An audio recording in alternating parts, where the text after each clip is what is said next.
Hello viewers, welcome to my channel bohemian Mona.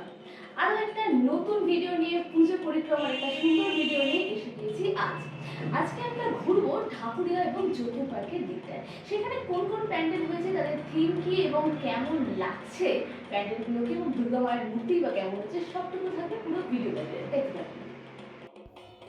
পুজো পরিক্রমাতে বেরিয়ে প্রথমেই এসে পৌঁছালাম বাবুবাগান সার্বজনীনে। মণ্ডপটি দেখতেই পাচ্ছেন, উপরে রয়েছে অসংখ্য মনীষীর প্রতিকৃতি, সামনে যেন একটি খোলা পৃষ্ঠা, আর সেই পৃষ্ঠার উপর লেখা বিভিন্ন মনীষীদের নানা রকম বাণী।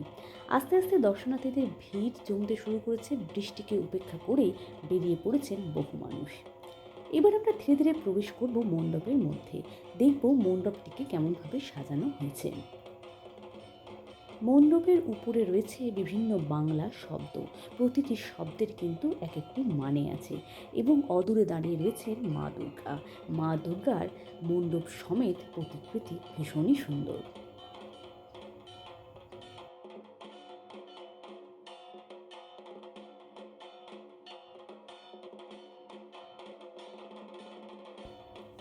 বাবুবাগানের মণ্ডপ দর্শনের পরে এসে পৌঁছালাম ৯৫ পল্লীতে। ৯৫ পল্লী ঢাকুরিয়া।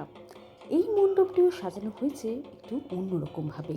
মন্দিরের শুরুতেই রয়েছে একটি নৌকা, এবং ভেতরটি পুরোপুরি নীল বেগুনি আলোর সমারোহে। বাইরে রয়েছে অসংখ্য মানুষের প্রতিকৃতি, যারা প্রত্যেকে মোবাইল হাতে দাঁড়িয়ে আছেন। কেউ সেলফি তুলছেন, কেউ বা গ্রুপে। আর ভিতরে বসে আছেন মা দুর্গা শ্বেত শুভ্র সাজে। এই যে দেখতে পাচ্ছেন অসংখ্য প্রতিকৃতি, যাতে প্রত্যেকের হাতে রয়েছে মোবাইল, যেন মোবাইলের ফাঁদে পড়ে রয়েছি আমরা। মোবাইলের আলোর ফাঁদে আমরা নিজেদেরকে আর খুঁজেই পাচ্ছি না।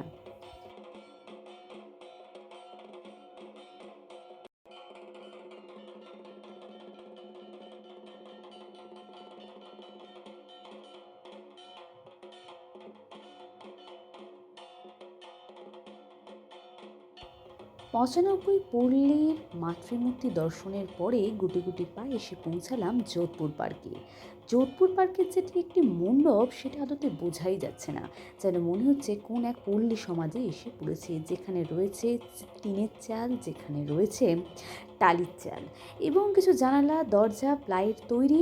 সেই সবটুকু ঘিরেই হচ্ছে মণ্ডপ। এখানে মাকে পূজিত করা হচ্ছে ভীষণই সাধারণভাবে এবং আড়ম্বরহীনভাবে।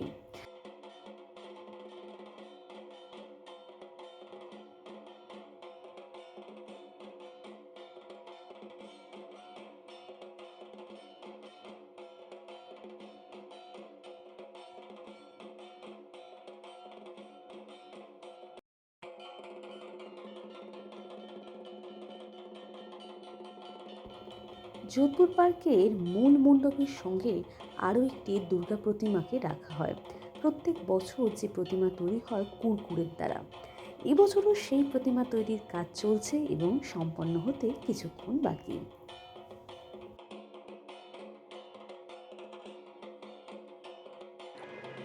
সকল অশুভ শক্তির বিনাশ ঘটিয়ে শুভ হোক এই দেবীপক্ষ। বোহেমিয়ান মোনার তরফ থেকে রইল সকলকে শুভ শারদীয়ার প্রীতি শুভেচ্ছা এবং আন্তরিক অভিনন্দন। সকলে ভালো থাকুন, সুস্থ থাকুন, এই দুর্গাপুজো মহানন্দে কাটুন।